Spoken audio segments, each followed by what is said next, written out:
அது மட்டுமா, தமிழை அழிக்க நினைத்து இந்தியை வளர்க்க நினைத்தவர்களை எதிர்த்து 1938 நடராஜனும் தாளமுத்துவும் கைது செய்யப்பட்டு சிறையிலே துன்புறுத்தப்பட்டு மருத்துவ உதவி வேண்டும் என்றால் மன்னிப்பு கடிதம் கொடுங்கள், அப்போதுதான் கிடைக்கும் என்று அச்சுறுத்தியவர்களை அச்சுறுத்தும் வகையில் தனது உயிரை துறந்து தமிழ் மொழியை உலகம் முழுவதும் பறக்க செய்தவர்கள் அவர்களை தொடர்ந்து திருச்சி சின்னசாமி அவர்களையும் மேலும் பலர் தங்களது உயிர்களை தீக்கிரையாக்கியும் நஞ்சுண்டும் தமிழ் மொழிக்காக போராட்டம் நடத்தினர்.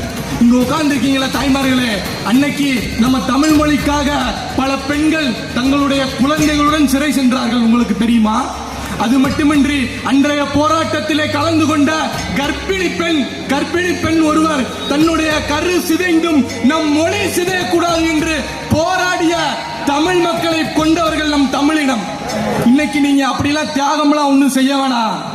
London bridge falling down, baba black sheep, rain கோவாவேன்னு ஆங்கில மொழிக்கு முக்கியத்துவம் கொடுத்து உங்களது பிள்ளைகளுக்கு கற்றுத் தருவதை நிறுத்திவிட்டு நம் தமிழ் மொழியில் திருக்குறள், மூதுரை, அகநானூறு, புறநானூறு முடியலையா, அம்மா இங்கே வா, ஆசை முத்தம் தாத்தா, நிலா ஓடிவா என்று உங்களது பிள்ளைகளுக்கு தமிழ் மொழியை முக்கியத்துவம் கொடுத்து கற்றுக் கொடுங்கள், அதுவே போதுமானது.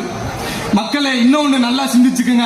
இந்த உலகத்தில் உள்ள ஒவ்வொருவரும் அவரவர் தாய்மொழியை பேசிக் கொண்டிருக்கின்றனர்.